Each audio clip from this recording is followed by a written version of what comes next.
এ নাকি মাঝখানে যান।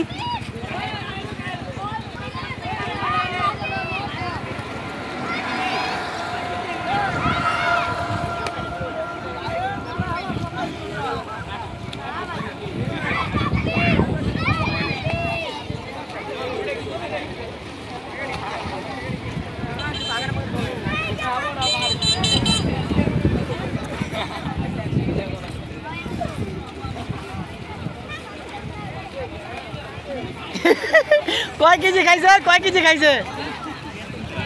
এই মেয়ে পানি কয় কেজি খাইছে ভাই কয় কেজি পানি খাইছেন বলেন বলেন কয় কেজি 3 কেজি পানি খাইছে আর ভাত খাওয়া লাগবে না দুপুরে পেট ভরে যাবে আনি যদি পেট ঢুকাই লাগিলে লাগবে হ্যাঁ হ্যাঁ লাগবে না খাইছে লেন বিরিয়ানি লেন কান্দে না বিরিয়ানি